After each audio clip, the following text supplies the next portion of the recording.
Graça e paz, igreja. Amém. Você está bem? Saudável? Mais ou menos. Aleluia. Só colocar aqui. Queridos, eu queria, antes de entrar na mensagem, eu queria só dar um olá para os nossos visitantes. Então, se você veio aqui a primeira vez, ou faz tempo que você não veio nos visitar, tem alguém aqui? Levante sua mão para a gente ver você. A gente quer dar um bem-vindos, um abraço. Ninguém? Todo mundo de casa? Então tá bom. Então, a mensagem pode ser chulapada. Então. Cadê? Amém, queridos. Glória a Deus. Vamos orar então? Obrigado, Pai, porque o Senhor se manifesta no nosso meio. Eu quero te agradecer, Pai, porque o Senhor decidiu fazer morada em nós. E, Pai, como é gostoso, Pai, perceber, Pai, o teu agir invisível, Pai. Como é gostoso, Pai, perceber, Senhor Deus, que o Senhor está constantemente falando conosco, mesmo quando a gente não percebe, mesmo quando a gente fica, muitas vezes, ignorante ao teu agir, ao teu falar, ao que o Senhor está fazendo. E o Senhor sempre nos conduz. O Senhor nos leva, Pai, para os verdes pastos, Pai, onde temos alimento. O Senhor nos leva para as águas tranquilas, Pai, onde podemos sossegar nossa alma. O Senhor cuida de nós, Pai, nos momentos difíceis, Pai, no vale da sombra e da morte. Senhor Deus, quando passamos por provação, por perseguição, Pai, o Senhor sempre está presente, Pai. E o Senhor faz as coisas mais maravilhosas, Pai, muitas vezes nos tempos mais difíceis. E esse é o nosso Pai. Hoje podemos dizer, podemos te chamar de Pai. Graças ao nosso Senhor Jesus Cristo. Graças àquele que é o Amém. Graças àquele que ofereceu a sua vida por nós. Muito, muito obrigado. Aleluia. Glória a Deus, queridos. Glória a Deus. Hoje eu tinha uma mensagem, ela não estava completamente pronta, mas ia numa direção, eu ia falar sobre eternidade hoje, e eu senti do Senhor de compartilhar um outro aspecto. E espero que a minha oração sempre é que eu possa ser usado pelo nosso Pai. Minha oração é que o Espírito Santo traduza aquilo que eu não consegui colocar palavras, e que a tradução do Espírito Santo, ela se manifesta no teu coração, trazendo vida, né? Frutificando a mensagem. Uma coisa que eu gosto sempre de pensar, queridos, existem coisas que elas são inseparáveis, né? E uma das coisas que são inseparáveis é a palavra e o poder de Deus. Então, quando no início a Bíblia fala assim, criou Deus os céus e a terra, né? Aí ele vai mostrando como foi o processo de criação. Enquanto o Pai ele falava, o poder dele se manifestava. Queridos, a pregação da palavra, o viver, o entendimento da palavra, ele não pode ser separado do seu poder. Assim como para ter o poder, precisa da palavra. Então, queridos, a palavra de hoje, se você a receber no seu coração como palavra de Deus, ela é forte, ela é poderosa para operar aquilo que a gente não consegue fazer. E Deus, ele tem se mostrado todo-poderoso, maravilhoso, desde o princípio dos dias, sempre fazendo aquilo que é impossível para mim e para você, através da sua palavra.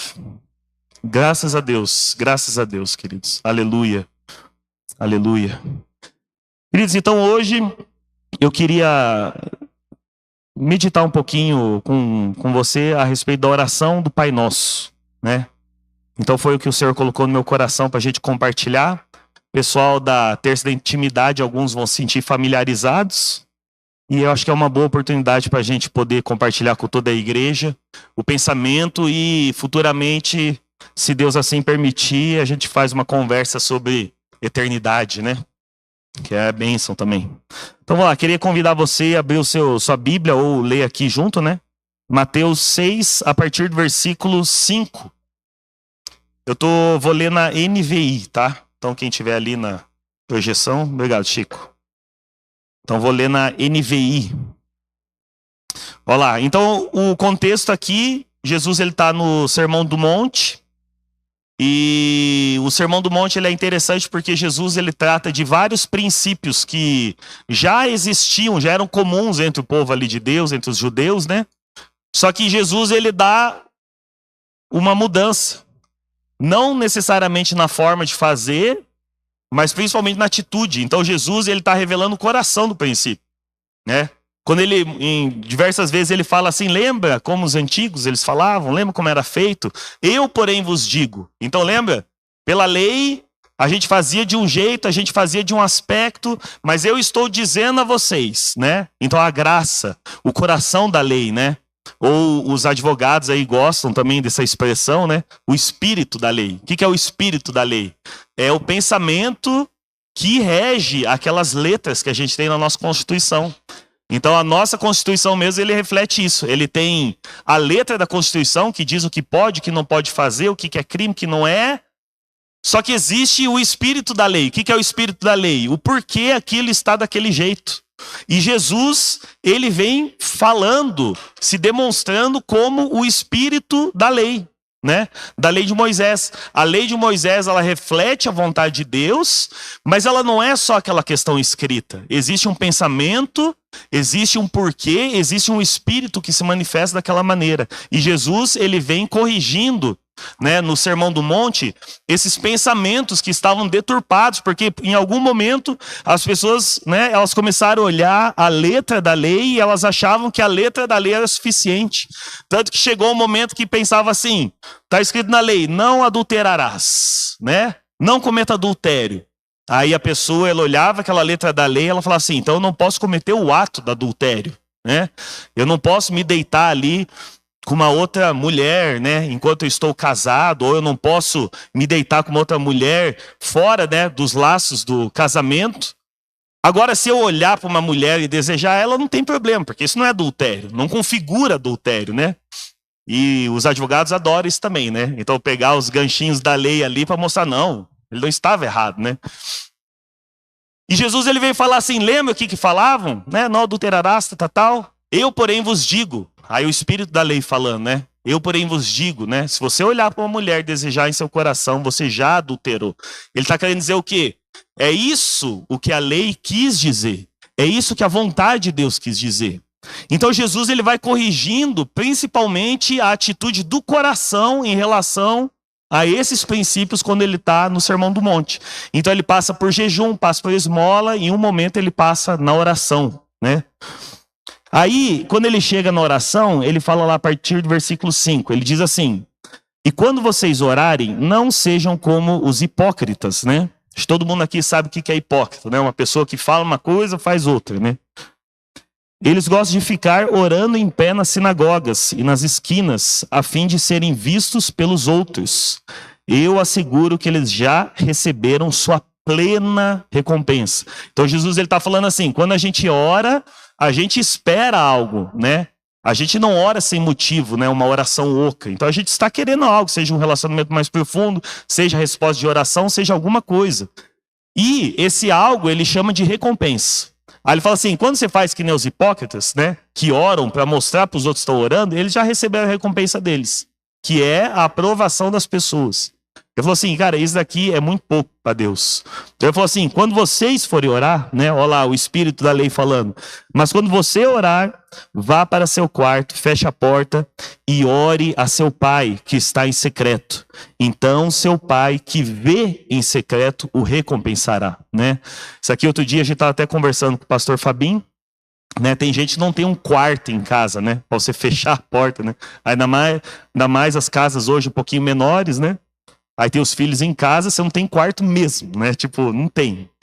Mas a questão é você fazer a sua oração para que somente o Pai veja. Não precisa os outros verem, né? A sua oração não vai ser mais respondida ou menos respondida se os outros estiverem vendo. A sua oração, ela vai ser respondida, vai ser ouvida se o Pai estiver ouvindo. Então é uma atitude do coração. Eu pode ter duas pessoas aqui no culto.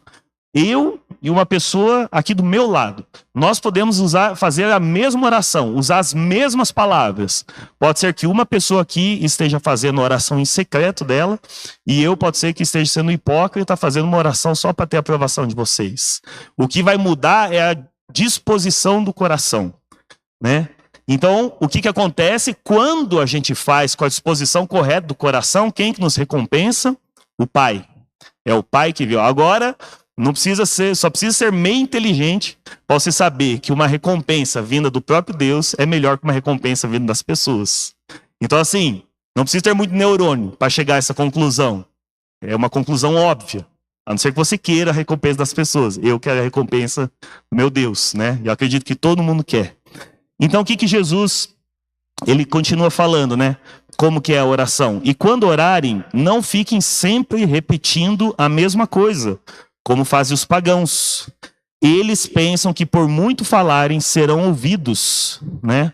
Não sejam iguais a eles, porque o seu Pai sabe do que vocês precisam antes mesmo de o pedirem. Então, outra coisa que às vezes acontece, né? Se eu orar muito, então o meu Pai vai me responder.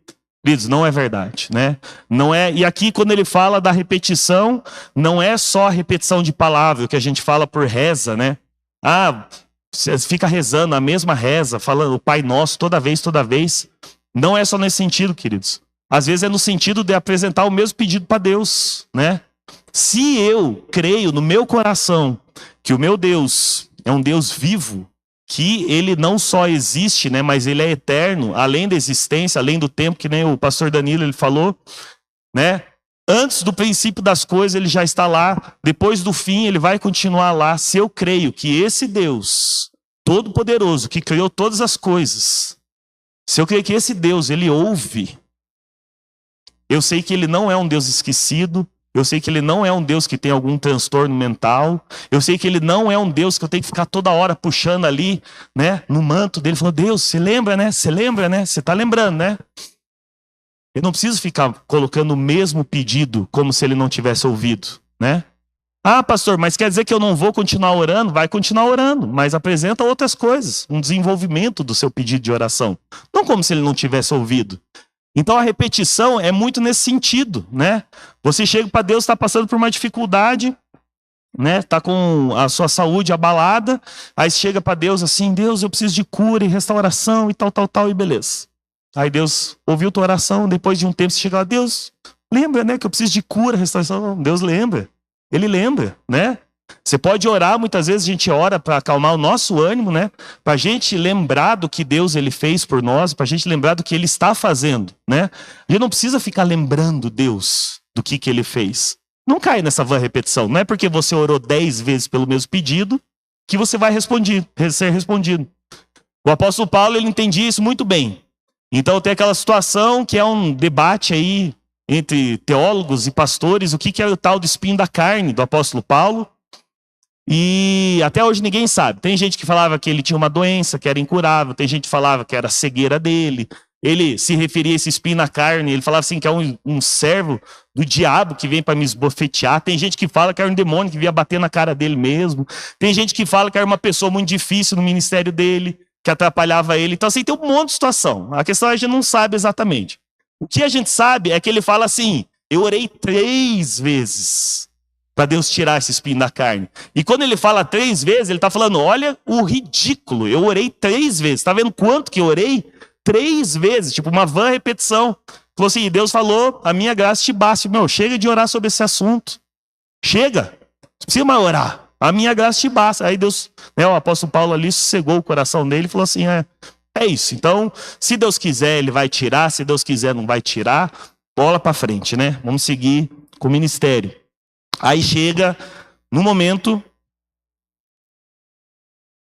que Jesus ele fala da oração modelo do Pai Nosso. Então, já vou deixar uma coisa bem clara aqui no início.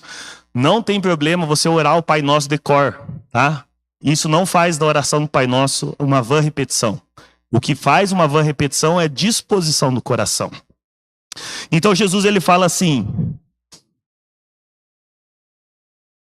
vocês orem assim.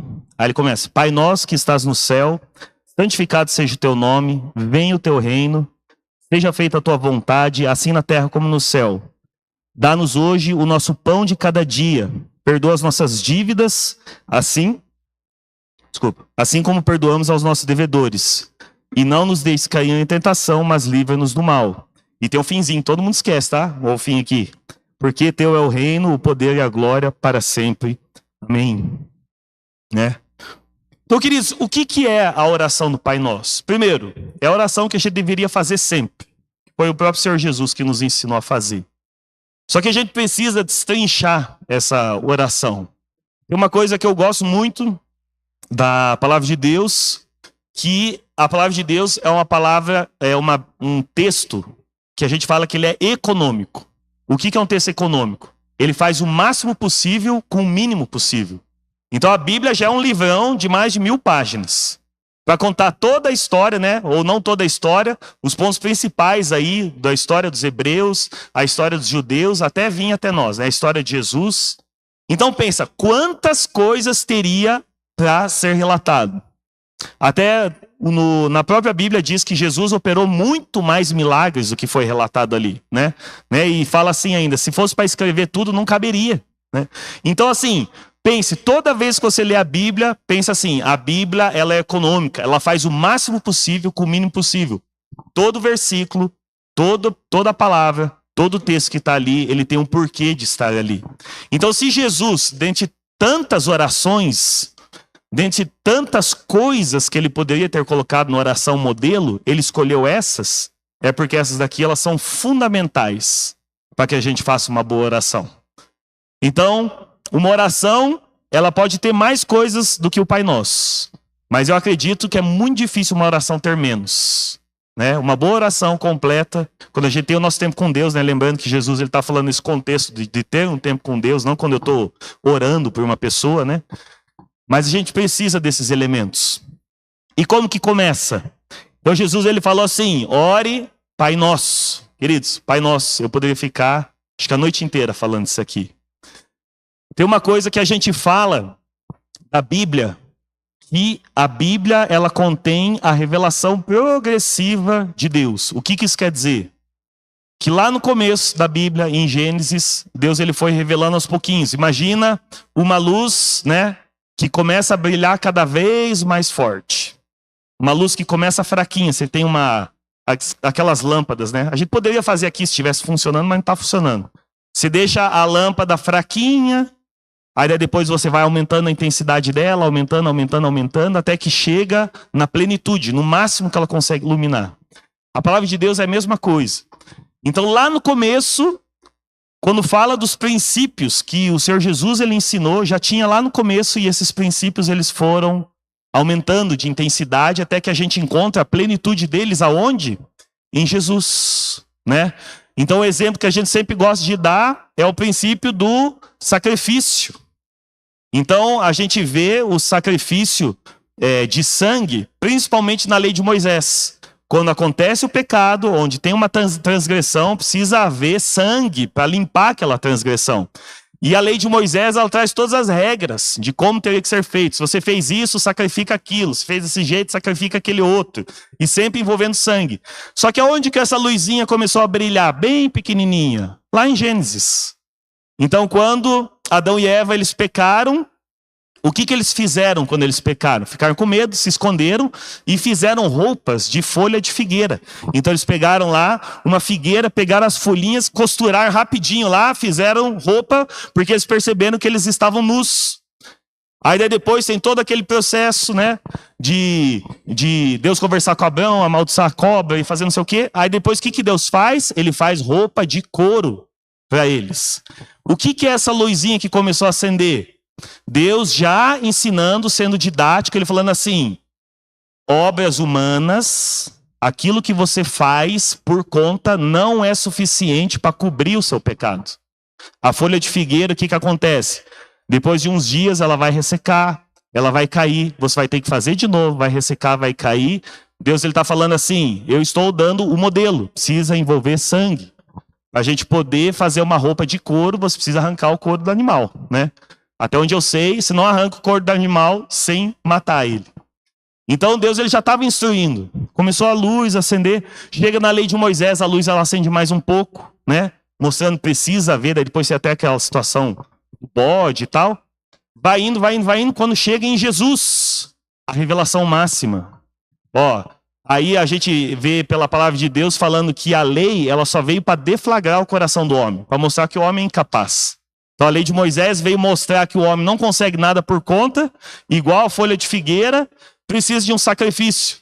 Só que para um sacrifício, um pecado com, vou colocar um termo aqui esquisito, com valor infinito de pecaminosidade, né? Um Deus de graça e de amor infinito. Qualquer transgressão contra esse Deus se torna uma dívida impagável. Como que a gente paga uma dívida impagável? Só com um valor infinito. O valor infinito só vem através do sacrifício de um ser que não pecou, que é Jesus. Queridos, essa daqui, nossa, a gente poderia falar muito tempo sobre isso. Mas pensa assim, essa aqui é uma conjunção cósmica, que o próprio Deus se sacrificou para pagar a própria ira dele. Já parou para pensar nisso? Um Deus de amor infinito foi transgredido, foi ofendido. Qualquer ofensa contra esse Deus precisava de um valor infinito para ser pago. Só tem um jeito de pagar com um valor infinito, que é um sangue de alguém que não pecou, que é um sangue puro. O único que poderia fazer isso é o próprio Deus. E ele manda seu filho, ele se separa, a Trindade estava tudo bem, tudo estável, se separa, e aquele filho, ele morre para pagar a ira, né, para cessar a ira do próprio Deus. Então, chega nesse momento, a revelação ela vai crescendo, chega no ápice em Jesus. Quando a gente vê sobre o Pai, no início, todo o Antigo Testamento era o Deus. Ele até tinha muitos nomes, né? De repente era o Deus, Criador dos céus e da terra, o Deus Todo-Poderoso, que pode todas as coisas. Aí, de repente, lá em Abraão, quando ele vai sacrificar o seu filho, Isaque, Deus ele interrompe aquele sacrifício e o que ele faz? Ele provê um cordeiro. Naquele momento, Deus ele revela um pouquinho mais a respeito da natureza dele. E essa natureza ela passa a ser conhecida como Jeová Jireh, né? É um termo hebraico que quer dizer o Deus provedor. Então assim, pensa, todo mundo olhava para o Deus, vinha aquele Deus, Criador dos céus e da terra, todo-poderoso. De repente um aspecto de Deus é revelado, né? Uma faceta dele. Joga um holofote em Deus e olha lá, mas é o Deus provedor também. Aí passa mais um tempo, de repente é o Deus Jeová Nissi, que é aquele que é a minha vitória, a minha bandeira. Então nas guerras lá, Deus ajudava a vencer a guerra. Olha, o Deus que nos ajuda a vencer a guerra. E a revelação dele começava a ser manifesta. E vai passando. Jeová Shalom, Jeová Tzidkenu, tem um monte de nome lá. De repente chega em Jesus, o ápice da revelação. O ápice. E o que ele fala que é esse Deus? Pai. Queridos, quando eu penso nisso, eu começo a querer me corrigir. Não chamar mais Deus. Chamar só Pai. Porque o próprio Jesus nos ensinou. Ele falou assim, quando vocês forem orar, vocês chamam Pai. Queridos, Pai é a cereja do bolo. Desse bolo, né? Com todo respeito. Esse bolo que se chama Deus. Que ele é cheio desses ingredientes. Ele é o provedor, ele é aquele que é a tua justiça quando está sendo injustiçado, ele é aquele que te dá a tua vitória, nos tempos difíceis ele te dá a paz, é aquele que faz a harmonia familiar, e tudo isso você encontra na figura do Pai. Então, em Jesus, ele trouxe essa revelação do Pai. Quando vocês forem orar, não se dirijam a ele como Deus somente. E nem só como um aspecto de Deus, não é o Deus da vitória, não. Se dirige a ele como Pai. E o Pai não é isso, queridos? Não é o pai que oferece proteção para o filho, não é o pai que supre as necessidades do filho, não é o pai que acalma o filho quando ele está agitado. É o Pai. É o Pai. O Pai, ele engloba todos os aspectos de Deus que são importantes para nós. Eu acredito que Deus ele é muito mais do que um pai. Só que eu acho que se Deus se revelasse na plenitude, ia explodir a nossa cabeça. A gente não tem capacidade de compreender. Mas a plenitude para nós é um Deus de um Pai. Então isso, queridos, ele só acontece através de Jesus. Então quando a gente começa a orar, a primeira coisa, queridos, é o sacrifício de Jesus para nós. E ele restaurou o caminho que nos separava a esse Deus Todo-Poderoso. E quando ele restaurou o caminho, a plenitude, a gente percebeu que esse não era só um Deus poderoso, mas ele é um Pai. Um Pai que cuida de mim. Um Pai que está sempre presente. E um Pai que decidiu fazer morada em mim. Isso é tremendo. Então, quando eu for orar, eu preciso lembrar, ter constantemente na minha mente e no meu coração, que eu estou falando com um pai, o meu pai. Queridos, se isso não resolver o teu problema de paternidade, para aquele que é órfão, para aquele que perdeu o pai cedo, que nem eu, para aquele que perdeu o pai mais longe, ou para aquele que teve um pai difícil, queridos, Deus, Ele é o nosso pai. Ele vem curar todas as nossas enfermidades, todas as faltas que o pai fez. O nosso pai. Só que já tem uma característica a mais nesse pai. Então eu sei que esse pai, ele vai me prover de tudo que eu preciso. Ele vai me dar paz quando eu preciso. Quando eu estou sendo injustiçado no trabalho, em qualquer lugar, é o meu pai que vai me dar justiça. Vai justificar, né? Vai tornar a situação certa. Só que esse pai não é meu. Jesus, ele não falou assim, pai meu. Ele falou, ore, pai nosso. Agora eu queria que você olhasse para a pessoa que está do seu lado, né? Olhe para os dois lados. Olhe para a pessoa que está do seu lado e veja nela que ela tem um pai também. E esse pai é o mesmo que é o teu pai. Nós somos irmãos e irmãs da fé. Queridos, a profundidade que é isso. Tá? A nossa família de sangue, ela vai cessar nesse mundo. A nossa família da fé, ela vai continuar por toda a eternidade. Então, queridos, se você tem dificuldade com seu irmão, lembra que ele vai ser eterno, junto com você. Quando eu oro, Pai Nosso, eu preciso lembrar, da mesma maneira que os meus filhos, eles precisam lembrar que quando eles pedem algo para mim, eu não vou fazer algo que beneficia só um e prejudica o outro. A minha oração, ela leva em conta a família da fé global. Sabe aquela oração que você quer ser promovido na tua empresa, só que para você ser promovido, o teu chefe, ele precisa ser despedido? Queridos, talvez não funcione assim. Sabe aquela oração que você faz, você está tendo problema com uma pessoa, e para você parar de ter problema com essa pessoa precisa ser prejudicada de algum jeito? Queridos, não funciona. Sabe aquela situação que você quer ganhar um dinheiro, só que para você ganhar um dinheiro, outra pessoa vai precisar ser prejudicada? Queridos, não funciona assim. Não funciona assim. É o Pai, Ele é nosso. O Pai nosso. Queridos, é o pai daquela pessoa que é difícil também. É o pai daquela pessoa que é intolerante com você. É o pai daquela pessoa que está no início da caminhada da fé, que ainda fala um palavrão. É o pai daquela pessoa também que ainda tem uns pecados escondidos. É o pai daquela pessoa que às vezes fala mal de você. É o Pai nosso, querido. O Pai, Ele é nosso. Nós somos uma grande família. Uma grande família da fé. Os nossos laços de fé, eles transcendem essa vida. Quando Jesus ele fala assim, que as portas do inferno, elas não prevalecerão, sabe o que ele quis dizer? Que as portas da morte, elas não são mais o limite para essa família. Queridos, nós fazemos parte de uma família desses que estão vivos hoje, daqueles que ainda vão viver, os dos que já foram. Não existe mais a morte que separa. Um dia, num glorioso dia, nós todos vamos nos encontrar e nós vamos celebrar, né, as festas, as bodas do Cordeiro, com essa família gigante da fé. Então, queridos, resolva os seus problemas o quanto antes. É essa família aqui que vai perseverar. Quando Jesus ele foi perguntado a respeito da família dele, né? Ele estava lá ministrando, né, conversando com os discípulos, e chegam para Jesus e falam, Jesus, o teu irmão aqui, as tuas irmãs, e não sei quem, que está tudo aqui fora.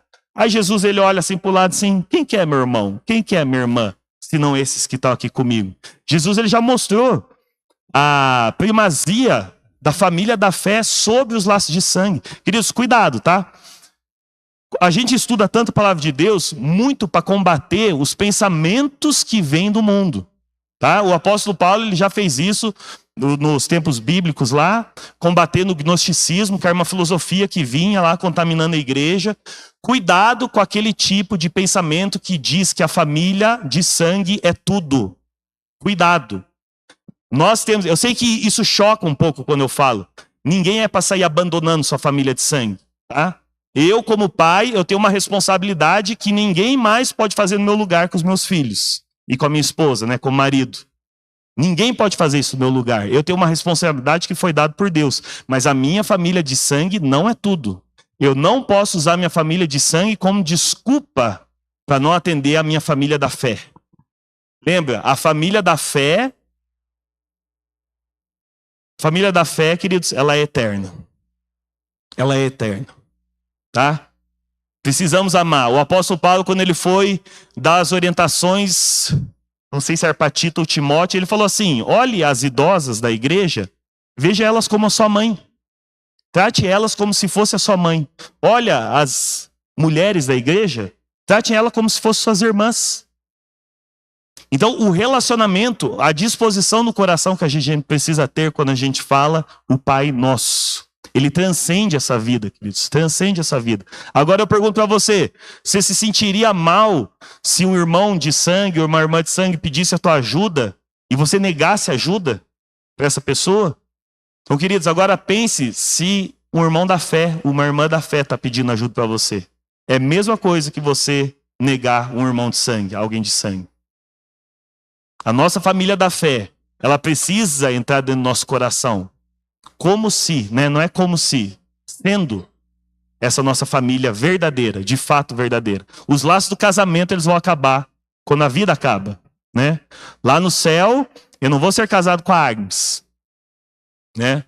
Não vou ser casado com a Agnes. Lá no céu, a gente vai ter um relacionamento que é superior ao do casamento. Já parou para pensar nisso? Mas o que é superior ao casamento? O que é superior a duas pessoas estarem conectadas, inclusive na carne? Não sei. É o céu. É o céu, querido. O C.S. Lewis é um escritor. Ele é mais conhecido pelas Crônicas de Nárnia lá, mas eu não sei se vocês sabem, ele é um escritor que se converteu, ele era um filósofo. Aí ele se converteu, ele escreveu bastante livro a respeito de cristianismo. E em um determinado momento ele fala isso. Ele fala assim, se chega para uma criança, você pergunta para a criança e fala: o que é a melhor coisa do mundo? A criança vai falar: é chocolate. Não, a coisa mais gostosa do mundo é chocolate. Chocolate. Aí a gente, como adulto casado, a gente sabe que tem coisa bem melhor que chocolate, né?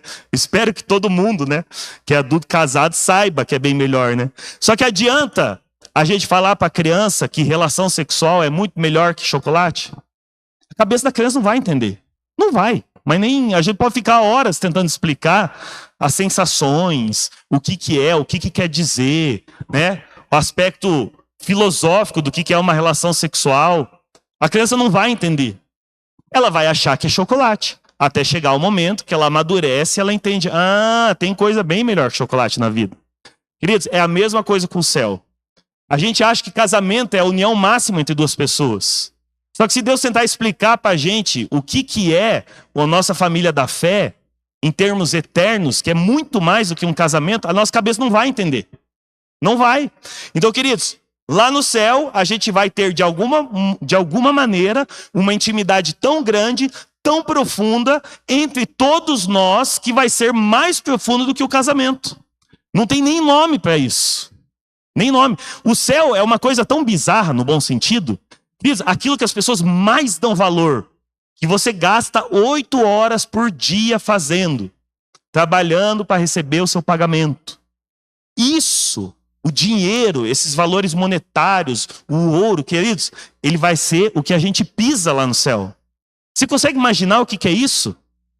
Algo que você dá tanto valor, que você gasta a sua vida, os seus estudos, anos de estudo, para você poder ter mais. Lá no céu a gente pisa. Agora, todo mundo olhando para mim, é capaz de eu perguntar para vocês, para alguns, eu perguntar qual que é a cor do piso, sem olhar para o piso. Capaz de algum de vocês não saber o que é. De tão pouco valor que a gente dá para aquilo que a gente pisa. Tem gente que nem lembra que isso aqui tem um carpê. Né? A tua casa, talvez você nem saiba a cor do teu piso. O lugar que você trabalha, é possível que você não saiba a cor do piso. Porque a gente não dá valor. Agora, já pensou algo como dinheiro, a gente simplesmente não passar mais pela cabeça? A gente tá lá convivendo, festejando, celebrando, e de repente a gente... Nossa, vocês lembram que na Terra a gente se preocupava com o dinheiro? Lembra? Tipo, queridos, é maravilhoso. Então o Pai, Ele é nosso. Então lembre disso nas suas orações. Que o Pai, Ele é meu, e o Pai, Ele é do meu irmão e da minha irmã. O Pai que atende os meus pedidos, as minhas necessidades, também atende as necessidades do meu irmão.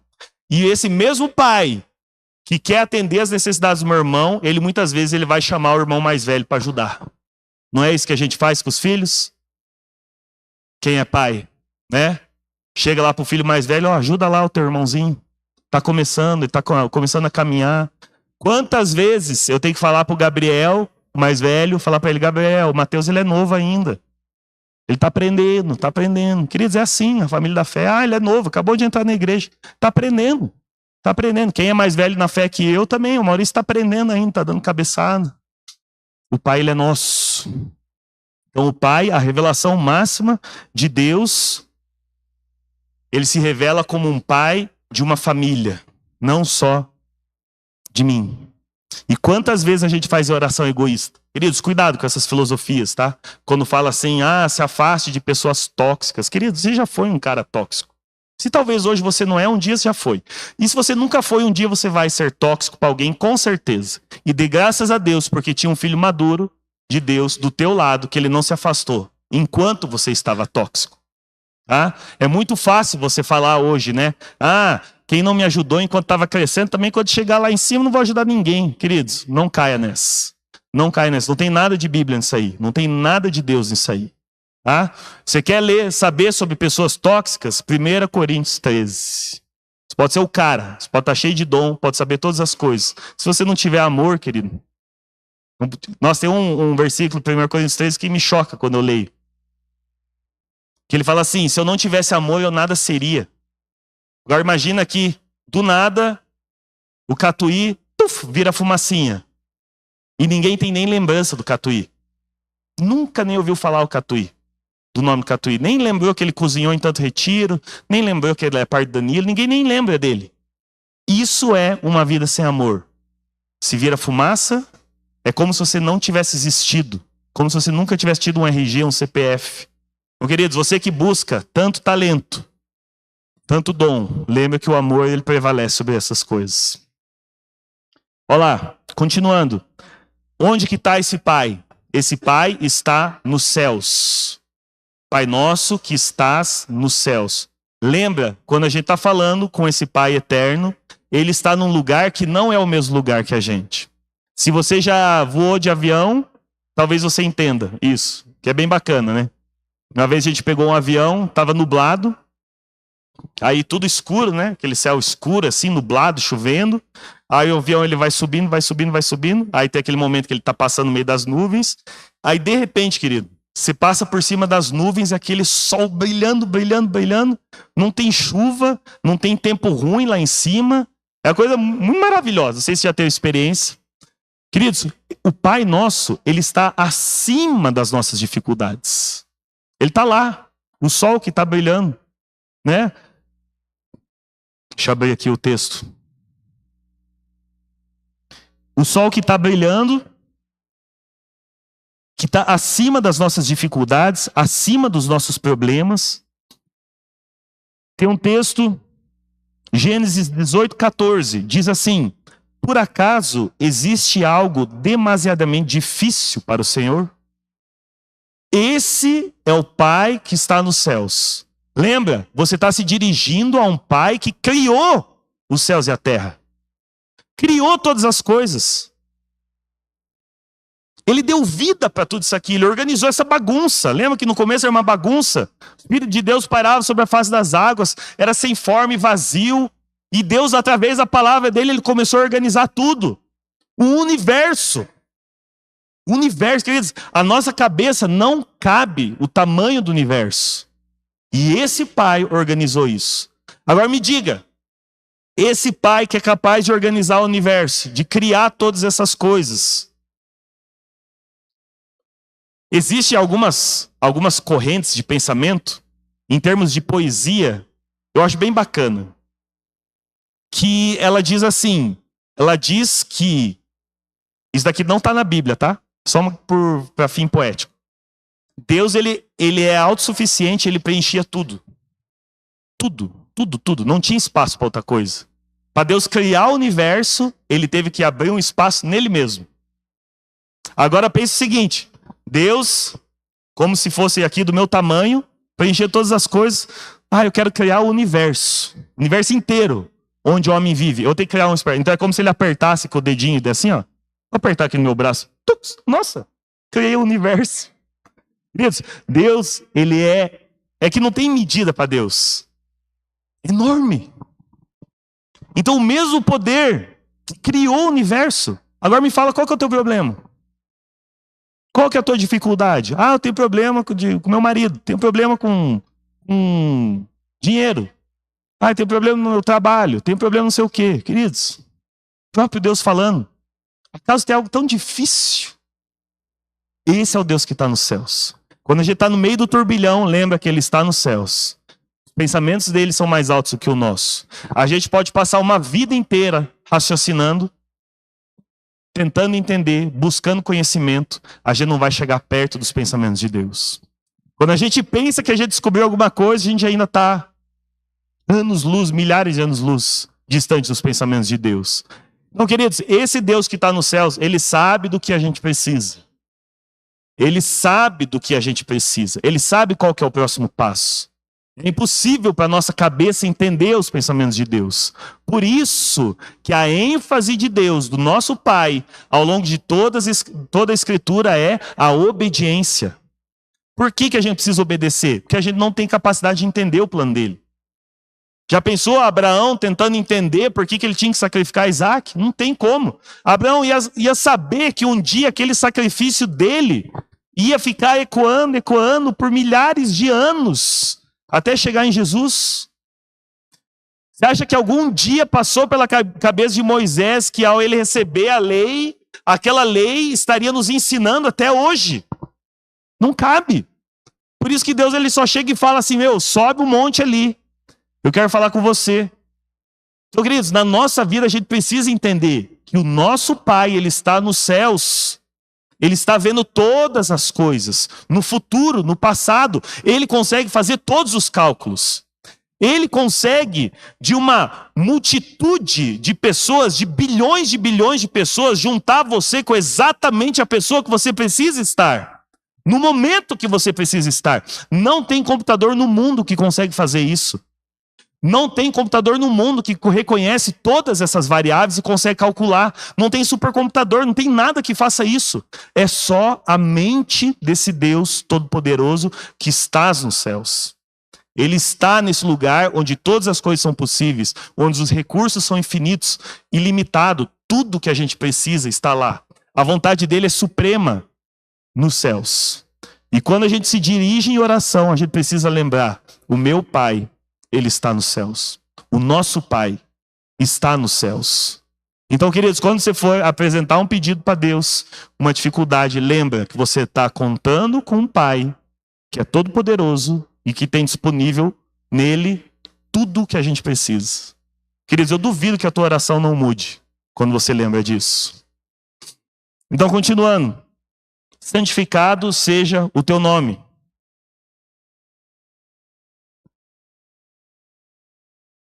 Quando a gente fala de santificação, a Bíblia, o termo talvez que mais abrange o conceito de santificação é o conceito de separação. Então, por exemplo, eu posso pegar essa caneca aqui e ela pode ser usada para pregação do culto, ela pode ser usada para quando o Fabinho está aqui trabalhando, ela pode ser usada para um visitante que pede água, ela pode ser usada para um monte de coisa. Só que a gente pode chegar e determinar que essa caneca aqui vai ser usada só durante as pregações. Nós estamos santificando essa caneca. Estamos separando ela para uma função específica. Então ela tem um lugar específico, um lugar que ela foi acolhida, que ela foi determinada para estar. Quando a gente santifica o nome de Deus, a gente está dizendo que o nome de Deus, ele tem um espaço guardado no nosso coração. E queridos, esse espaço, ele precisa ser igual aquele item de colecionador, sabe? Que está lá guardado dentro de um negocinho de vidro que não pega poeira, que a pessoa cuida para não deixar cair, não deixa qualquer um encostar. Porque assim, não, é aquele meu item valioso, né? Eu guardo, ele está santificado aqui. Ele tem o lugar dele, eu limpo, eu cuido dele, eu tenho apreço por ele, não deixo qualquer um encostar. Se vai encostar, tem que usar luva. Então, quando a gente faz isso com o nome de Deus, a gente faz a mesma coisa. A gente santifica o nome de Deus no nosso coração. Não é qualquer um que pode ocupar esse lugar. Na verdade, ninguém pode ocupar esse lugar. Ele está guardado no meu coração. Então não tem outras coisas que disputam com o nome de Deus. Não é o meu lazer, não são as outras pessoas, não são as minhas necessidades, não são os meus problemas, não é a minha esposa, não são os meus filhos, nada ocupa o mesmo lugar do nome de Deus no meu coração. Santificado seja o teu nome ele tem primazia. E quando a gente fala do nome de Deus, a gente fala de aspectos de Deus, a gente fala de características de Deus, a gente fala da autoridade de Deus. Então assim, Deus, o Pai, ele tem autoridade sobre a minha vida. O Pai, ele tem um lugar no meu coração que ninguém mais pode acessar. O Pai, ele está guardado no meu coração. Ninguém pode tocar ali. Eu não vou dividir esse lugar com ninguém. Vou ser ciumento com o nome do Pai no meu coração. E quando a gente fala do nome dele, eu falei já de alguns. Eu queria trazer alguns outros, né? Da revelação do nome de Deus. Então Deus no Antigo Testamento, ele foi conhecido como El Shaddai, que é o Deus Todo-Poderoso, que criou todas as coisas, que pode todas as coisas. Ele foi conhecido como El Elyon, que é o Deus Altíssimo, né? Ele está lá nos céus, o pensamento dele é muito mais alto. Então assim, como que eu vou ousar discutir, debater com alguém que tem os pensamentos tão altos? É a mesma burrice de um filho ficar debatendo com o pai. Fala, meu, você não vai entender. Não vai entender agora, só obedece. El Olam, que é o Deus eterno. Eterno, que ele é antes da existência. Antes das coisas existirem, Deus já estava lá. E depois que as coisas todas acabarem, Deus vai continuar lá. Então Deus não tem princípio de dias. Ninguém criou Deus. Ele simplesmente é. Ele é.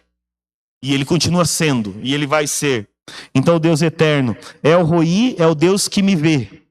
Né? Então o Deus que me vê é aquele Deus que conhece as minhas intenções. É o Deus que sabe o que passa no meu coração. Mesmo quando você falha. Talvez você não teve a intenção de falhar. E talvez você foi muito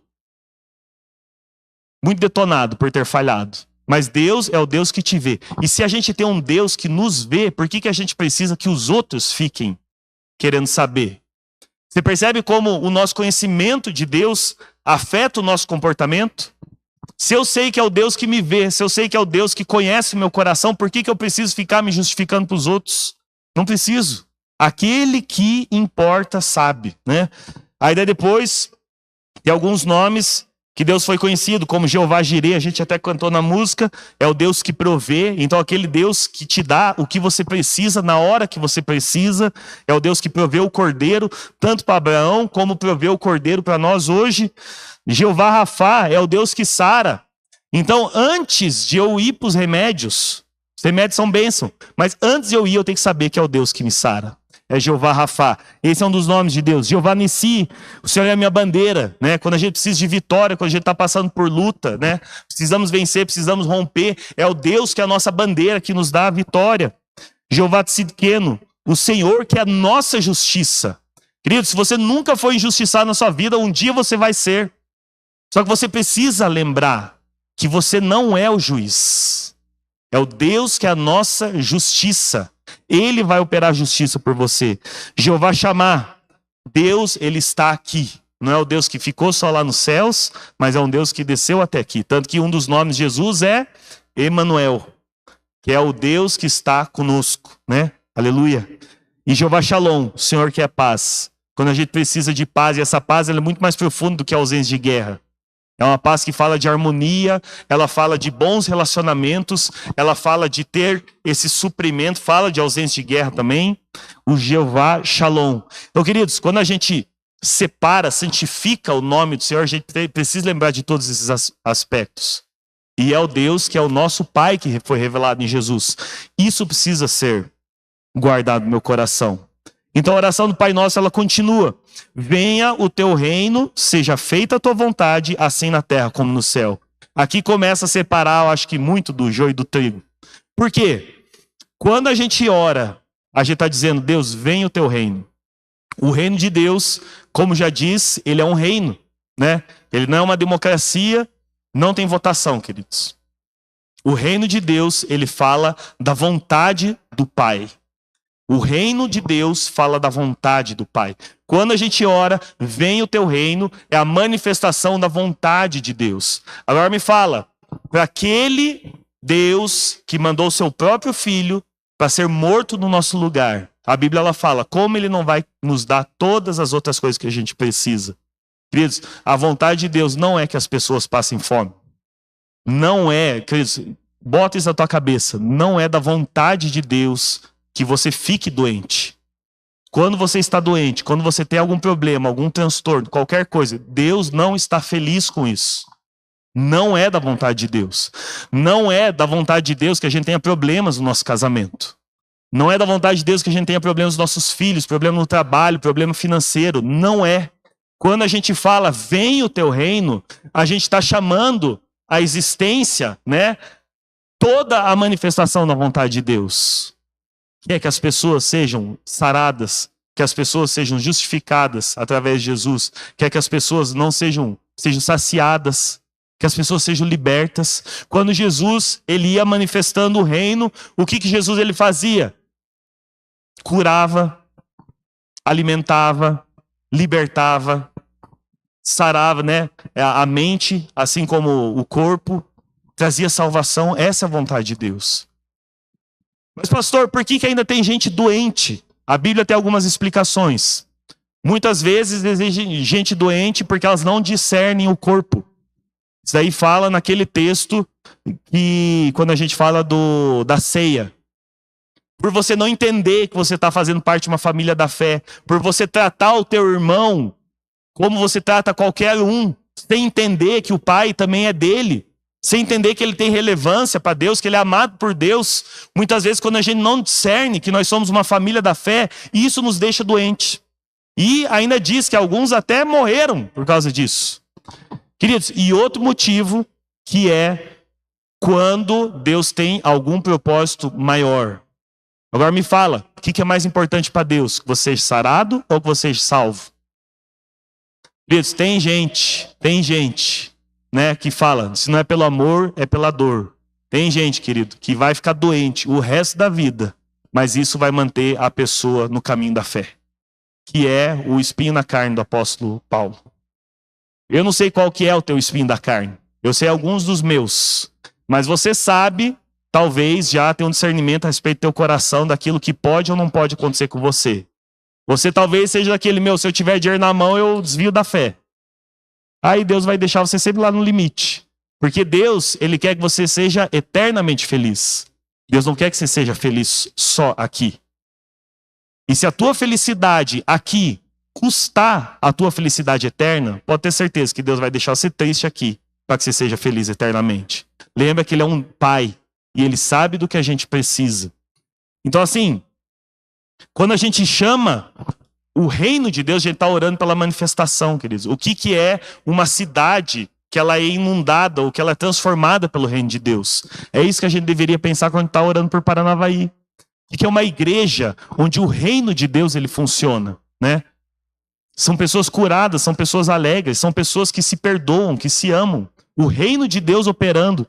Então, quando a gente fala do reino, a gente fala, Deus, venha o teu reino, seja feita a tua vontade aqui. Aqui, onde ainda há muita desobediência, onde ainda há muita desonra, seja feita aqui, assim como é no céu. Com anjos te louvando e te adorando o tempo todo, com anjos obedecendo o teu comando. Lá não tem impedimentos para a vontade de Deus. Aqui ainda tem. Tem o nosso orgulho, o nosso pecado, né? Nossa cabeça dura. Mas quando a gente chama o reino, a gente está falando, Deus, faça a tua vontade. Assim como Jesus, quando ele estava no Getsemane, ele falou para Deus assim, Deus, se possível, afasta de mim esse cálice. Cálice amargo de tomar. Cálice difícil. Mas seja feita a tua vontade e não a minha. Então isso é pedir pelo reino. E o reino de Deus, queridos, quanto mais a gente permite que o reino de Deus ele se manifeste, mais a gente vê a vontade dele se manifestando. Quer ver o seu trabalho sendo transformado? Nada transforma mais como o reino de Deus. Então ore para que o reino de Deus se manifeste no teu trabalho, na tua família. e seja parte disso, né? Parte de manifestar o reino. Queridos, estou chegando no fim, tá? Aguento mais um pouquinho. Olha lá. O pão nosso de cada dia nos dá hoje. O pão nosso de cada dia fala o quê? Do Deus que provê aquilo que eu preciso no momento que eu preciso. Querido, se você não tem algo ainda que você achava que você deveria ter, talvez é porque você não tem que ter mesmo. Ah, mas eu queria ter um salário maior. Talvez não é o momento de você ter um salário maior. Ah, mas eu queria trocar de carro. Talvez não é o momento. O pão nosso, o pão que a gente precisa, ele é nos dado no dia que a gente precisa. Davi, ele já entendeu disso. Quando ele escreveu lá o Salmo 23. O Senhor é o meu pastor e nada me faltará. Queridos, isso daqui, ele é tão profundo e tão tremendo que a gente precisa permitir que isso caia no nosso coração. Por que nada me faltará? Porque ele não vai me faltar. Então, queridos, essa foi a minha oração antes da gente vir para Paranavaí. Foi o que Deus colocou. Porque a gente estava inseguro de vir para cá, como é que vai fazer com o trabalho, com finanças, etc, etc. Uma coisa que Deus colocou assim, ele falou, aonde você estiver, eu vou estar junto com você. Cara, aquilo sossegou meu coração. Falei, se Deus está comigo, se Deus está comigo, se Deus está em mim, então que impedimentos eu vou ter? Quem tentará a acusação? Né? Se Deus, ele é por mim, quem vai ser contra? Não tem coisa boa, não tem coisa ruim. Isso fala, queridos, da perseverança dos filhos de Deus. Nada pode te separar do amor de Deus. Tudo que você precisa, igual a Renata ela ministrou antes no louvor. A alegria que você precisa, a resiliência que você precisa, a força que você precisa. Pastor, você não entende. Eu estou chegando no meu limite. Eu não vou mais aguentar. Queridos, o Senhor não te falta. E se Ele não te falta, toda a provisão dEle não te falta. Não vai te faltar aspectos emocionais, não vai te faltar aspectos de inteligência, e não vai te faltar aspectos materiais para você fazer aquilo que precisa. Ele vai te levar aonde tem o pasto verde no dia que você precisa. Às vezes você acha que você está precisando do pasto verde.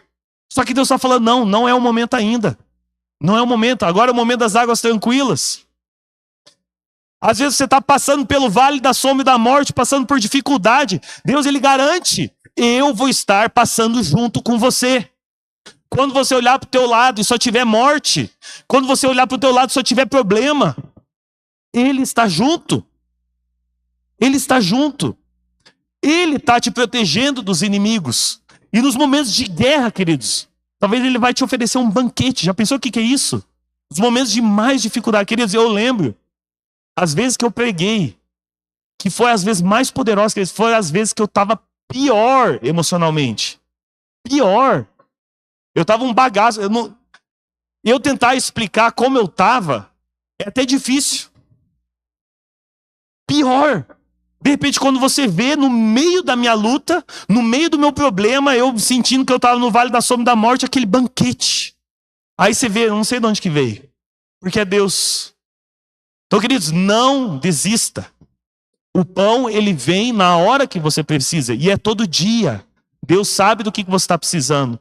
Deus sabe das suas necessidades, das suas dificuldades. O pão, ele vem todo dia. O que a gente precisa? Pedir para Deus mandar o pão? Não. É reconhecer o pão quando ele vem. Você vai estar, às vezes, no momento... Aí, de repente, vem a pessoa certa na hora certa e fala com você. E, queridos, deixa eu falar uma coisa. Deus, ele não desperdiça a palavra dele. Ele precisa levar você para o lugar certo. O lugar, às vezes, é o lugar físico, mas principalmente o lugar certo de coração. Para que aquilo que ele falar para você, nunca mais você esqueça. Porque se ele falar em outro lugar, talvez aquilo vai passar despercebido. E Deus, ele não desperdiça a palavra dele. Lembra? Ela não volta vazia, a palavra. Só que por que ela não volta vazia? Porque Deus sabe a hora certa de lançar. E ele precisa levar você para o estado emocional certo. O estado de coração certo, para que a palavra venha. Tem um exemplo muito que eu gosto sempre do Clóvis, ali da Cantina da Mama. A história dele é pública, né? Por isso que eu tenho liberdade de falar. Sei quando sabe, ele teve problema com drogas, muito tempo. E ele passou por 6 casas de recuperação antes dele ser liberto das drogas. E quando ele conta o testemunho, ele fala o momento exato que Deus falou no coração dele. Ele falou, eu estava lá no jardim de oração, chegou um momento que ele olhou para ele e ele falou assim, Deus, por que eu tenho a vida tão desgraçada? Foi essa palavra que ele usou, desgraçada. Eu vejo as outras pessoas indo bem e tal, e ele falando para Deus, e Deus falou, naquele momento, ele falou, você não é desgraçado, você é agraciado, porque você tem a mim. Você percebe que Deus não levou em conta toda a situação de drogadição que ele estava, os problemas que ele estava, ele só falou assim, você é abençoado e agraciado, porque você tem a mim. Queridos, essa palavra tirou o Clóvis das drogas. E quando você lembra da tua própria vida, você vai encontrar momentos assim. Só que Deus, ele precisa permitir que a gente chegue nos lugares, às vezes, lá no fundo do poço que a gente fala, né? Para que aquela palavra, ela venha. Lembra do filho pródigo?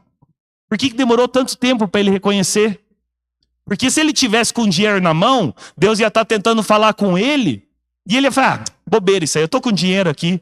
Ele precisou chegar no momento, queridos, e a gente não entende o peso daquilo, porque o judeu ele não podia nem encostar em porco, podia comer carne de porco. Ele estava comendo junto com os porcos. Ele estava desejando que o porco estava comendo. Então, para o judeu, aquilo é pior que o fundo do poço. E foi naquele momento que ele lembrou. Na casa do meu pai, os servos do meu pai, eles estão comendo bem, eles estão vivendo bem. Eu vou voltar, vou me arrepender, vou pedir para ele me tratar como um servo. Foi o momento da virada na vida dele. Ali, todo mundo conhece a história, ele volta para o pai, se arrepende, o pai recebe ele como um filho. Então, se você, está se sentindo que você às vezes está longe de Deus, está fazendo tempo que não está orando, às vezes está até começando a levar uma vida devassa, como aquele filho pródigo ele levou, queridos. Se você decidir no seu coração voltar para o teu pai, ele vai te receber, vai te dar vestes novas, vai colocar um anel que mostra que você é filho dele. E ele vai tratar as tuas feridas, ele vai corrigir aquilo que precisa ser corrigido, vai sarar você. Porque o que Deus mais quer, queridos, é que a gente ande junto com ele. É o desejo de Deus desde o início. Desde o início, queridos. A gente só precisa permitir que ele nos receba. Então o pão nosso, ele vem no dia que a gente precisa. Não da maneira como a gente quer, mas é da maneira que a gente precisa. E essa parte, queridos, é muito profunda. Ele fala assim, e perdoa-nos as nossas dívidas, assim como nós também perdoamos aos nossos devedores. Eu sei que por muito tempo, talvez foi falado para você que você precisa pedir perdão. E tá tudo certo, tá?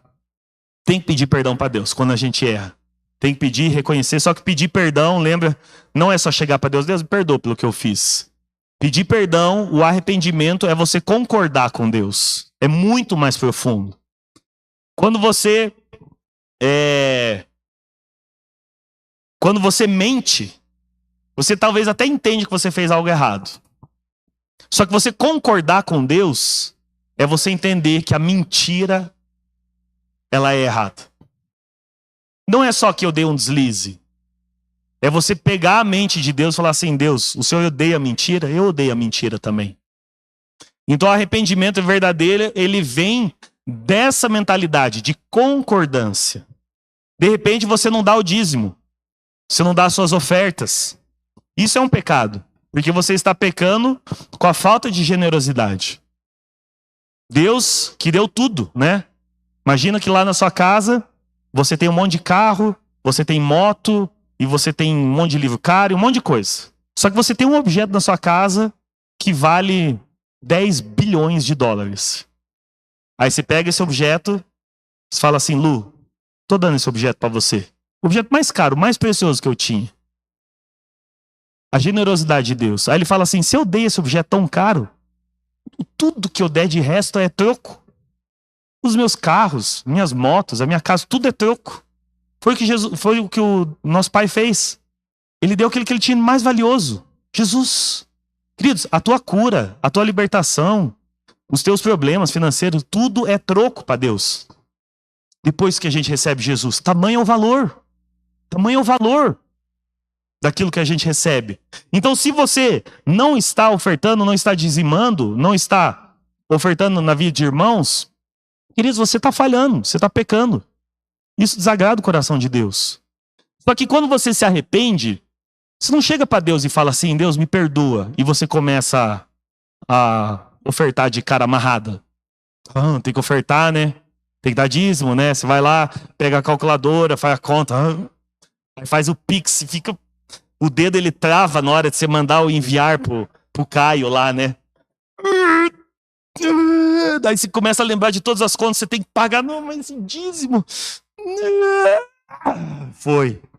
Aí você ainda corre desligar o roteador para ver se para a transferência no meio. Queridos, isso não é se arrepender. Você pediu perdão, você mudou de atitude, mas você não se arrependeu. Você se arrepende quando você olha para as suas finanças, você olha para o que Deus fez. Deus mandou o filho dele para mim. Cara, isso aqui não é nada. Eu preciso imitar o comportamento do meu pai. Aí você dá com alegria. Aí você começa a entender que tudo aquilo que cai na tua mão, aquilo é graça de Deus. Queridos, se você falar para mim que você merece o salário que você tem, você é o mais mentiroso desse lugar aqui. Duvido que você mereça. Não, pastor, mas você não tem noção quanto que eu me esforcei. Ah, é? E onde que você estudou? Não, pastor, eu me esforcei. Ah, é? E como que você aprendeu a se esforçar? Os meus pais me ensinaram. Quem deu os teus pais para você? Né? Queridos, não tem mérito aqui. Não tem mérito. Não, mas pastor, você não tem noção do tanto que eu trabalho. Você só trabalha tanto que você tem saúde. A saúde, ela vem de Deus. Se Deus quisesse, você estava manco. Se Deus quisesse, você estava com problema no pulmão, não ia poder trabalhar. Ia estar usando fraldão geriátrico e alguém cuidando de você. Queridos, você não tem mérito. Você não tem mérito. Quando você entende isso, e isso precisa acontecer, que a Bíblia ela fala, a força que eu tenho para poder trabalhar é o próprio Deus que me dá. Então, queridos, tudo que você ganha não é mérito teu. Tem que olhar aquilo com graça. Tem que olhar aquilo com graça. Você está ganhando mais do que você merecia. Muito mais do que você merecia. Deus, ele montou as condições ideais para que você fosse formado do jeito que você é formado. Então o que acontece? A gente pede perdão para Deus, mas a gente tem que concordar com Ele. E nesse momento Jesus está falando assim, perdoa as nossas dívidas assim como nós perdoamos a quem nos tem ofendido. Queridos, por que isso aqui é tão profundo? Aí depois, se a gente for ver depois do que acaba a oração do Pai Nosso, Jesus ele fala assim, né? E se você não perdoar as suas dívidas, o Deus que está lá no céu também não vai perdoar você. Queridos, quantos pecados você precisa para ir para o inferno? Para ser separado eternamente de Deus? Só um. Só um. Mas pastor, você está querendo me dizer que se eu não perdoar, eu vou ser separado eternamente de Deus? Sim. Mas por quê? Isso é injusto. Injusto é a gente ofender um Deus 100% gracioso. Queridos, quando a gente não perdoa, e não tem como passar pano nisso, quando a gente não perdoa, você simplesmente não entendeu o perdão que você recebeu. Quando você não perdoa, você acha que aquela ofensa que aquela pessoa fez para você é maior do que a ofensa que você fez para Deus. Ah, pastor, mas não é assim. Deus é um Deus de amor. Deus ele é um Deus de amor. Mas a parábola do credor incompassivo mostra exatamente isso. O rapaz que tinha uma dívida impagável de 10 mil talentos, ele foi perdoado pelo rei. E daí depois ele chega no irmãozinho dele que estava devendo 50, vai no pescoço dele, me paga o que você me deve. O que aquele rei manda fazer? Manda ele jogar, manda o carrasco pegar ele e jogar ele nas trevas. E Jesus ele termina falando assim, da mesma maneira, o meu pai vai fazer com aqueles que não perdoarem. Queridos, não tem como. O peso está em perdoar. Quando a gente pede perdão para as pessoas, está tudo certo, porque você ajuda a pessoa a perdoar. Você ajuda ela, mas o peso está em perdoar, querido. Eu só consigo perdoar quando eu entendo que qualquer ofensa que me façam nessa terra é menor do que a ofensa que eu fiz para o meu Deus. Ah, pastor, mas eu fui abusado. Ser abusado é menor do que a ofensa que nós fizemos para com Deus. Pastor, mas eu fui injustiçado. Pegaram toda a herança que eu tinha direito. Hoje eu tenho uma vida muito mais sofrida. Eu vivi 40 anos de maneira sofrida. Ainda é menor do que aquilo que a gente fez para o nosso Deus. Queridos, não tem. A gente precisa perdoar. Quando a gente perdoa, a gente entende que nós fomos perdoados. Tem coisas que elas não conseguem vir separadas. Não conseguem vir separadas. Quando a gente aceita Jesus como Senhor e Salvador, automaticamente a gente começa a perdoar. Mas, pastor, se eu não perdoo, significa que você não aceitou. Você não aceitou Jesus como mestre. Você não carregou a cruz. Não tem como separar. E não adianta só pegar uma parte que não vai dar certo também. Não, eu pego a parte que fala que Jesus ama seu próximo e faz o bem. Eu vou lá e entrego marmita, mas você está perdoando? Não, eu tenho dificuldade. Então, Jesus não é teu mestre. Sinto lhe informar. Jesus não é teu mestre. Você não pegou a tua cruz ainda. Se você não entendeu que é você e eu que a gente deveria estar crucificado e que Jesus não deveria estar, se a gente não entendeu isso, a gente ainda não aceitou Jesus como Senhor e Salvador. Queridos, talvez você já tenha 15, 20 anos de igreja e você talvez ainda não aceitou Jesus. Talvez ainda você não entrou no jugo dele. É a mesma coisa, um exemplo que eu gosto de usar é a própria água, né? A água tem um monte de benefício para o nosso corpo. São só três átomos ali. 2 de hidrogênio e 1 de oxigênio.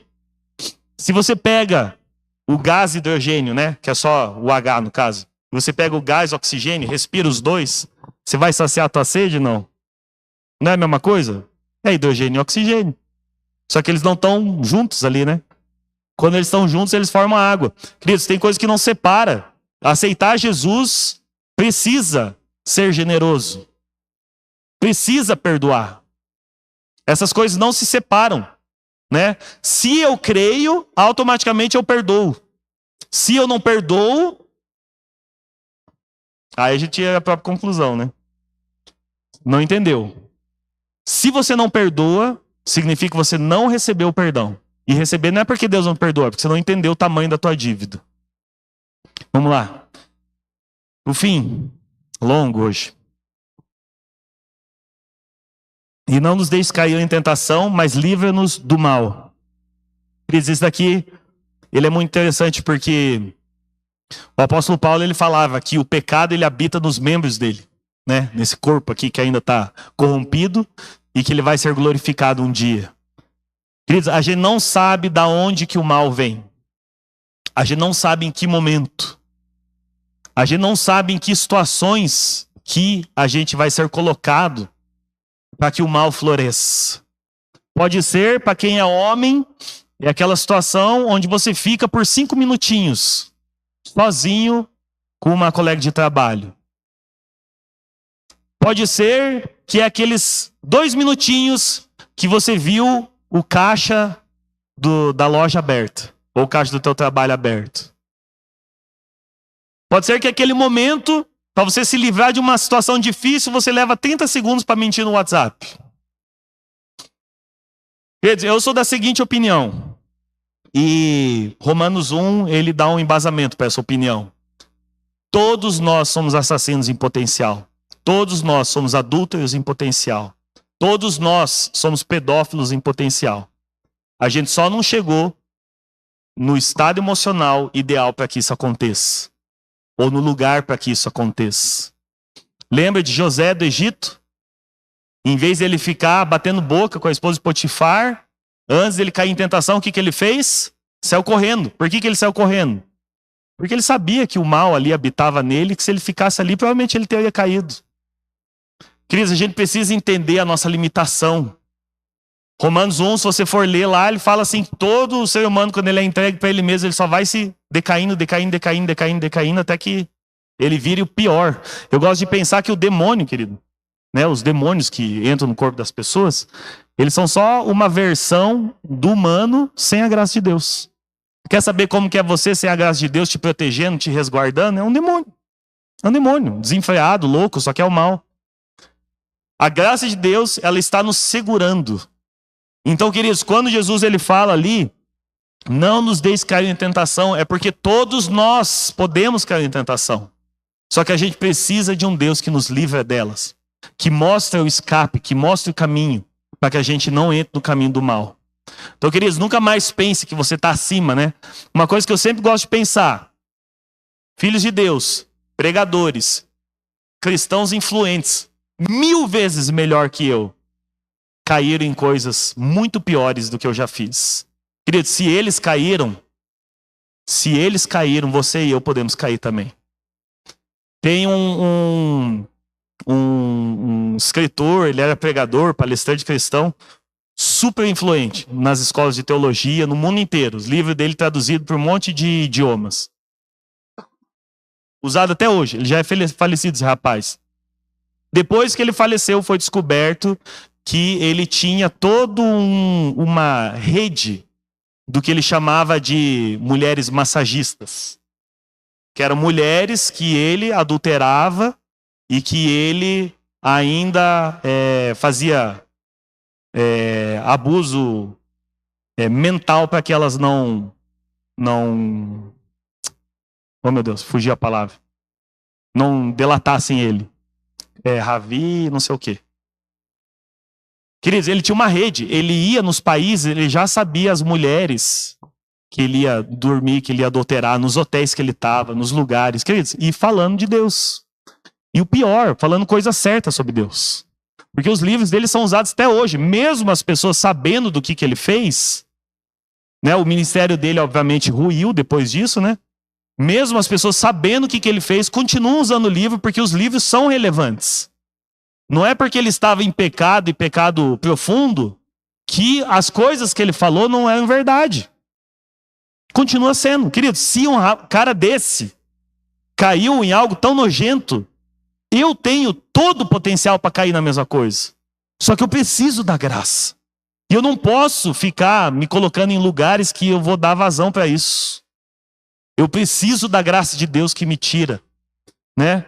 E não nos deixes cair em tentação, mas livra-me do mal. Livrarmos do mal, desse mal que fica nos rondando, e ele está espreito às vezes nos lugares que a gente menos pensa. Pois teu é o reino, o poder e a glória para sempre. Então, reforçando, né? Tudo é de Deus, o poder é de Deus e a glória é de Deus. Se tem uma coisa que a gente encontra de Gênesis a Apocalipse, é que Deus criou o mundo, o ser humano, para a glória dele. A nossa vida é uma vida para glorificar a Deus. E ele acaba com uma palavrinha, a oração do Pai Nosso, que essa palavrinha é amém. Amém significa que assim seja. Só que em Jesus, amém tem um significado mais profundo, porque em Apocalipse, Jesus, ele se determina como amém. Então, quando tudo começa em Jesus, no Pai Nosso, ele resgatou o caminho de Deus, hoje a gente pode chamar ele de Pai, tudo, queridos, acaba em Jesus. Então, ele é o amém. Então, lá em Apocalipse diz assim: ele é o amém, a testemunha fiel e verdadeira pelo princípio da criação de Deus por Jesus Cristo. Olha lá. Apocalipse 6,14. Ao anjo da igreja de Laodiceia escreva: essas coisas diz o amém, a testemunha fiel e verdadeira, o princípio da criação de Deus. 2 Coríntios 1,20. Porque todas as promessas de Deus têm nele o sim. Por isso também, por meio dele se diz o amém, para a glória de Deus por meio de nós. Queridos, Jesus é quem confirma as promessas de Deus. É por causa dele, né? Então, Jesus, ele veio só para nos colocar no lugar certo. Quando Deus, ele olha para a gente, ele não vê um ser humano falho, cheio de pecado, cheio de erro. Ele vê o Filho dele que derramou o sangue sobre nós. Então, nós hoje não sofremos a ira de Deus, porque nós temos um filtro que se chama Jesus. O sangue dele nos cobre, o sangue dele nos vivifica, o sangue dele nos redime, o sangue dele nos faz ter paz com Deus de novo, e hoje podemos chamar Deus de Pai. Então tudo, queridos, tudo começou lá em Jesus. Ele abriu o caminho e tudo acaba nele. Ele sendo sim a confirmação ali das promessas de Deus. Amém? Então eu queria convidar você a se colocar em pé.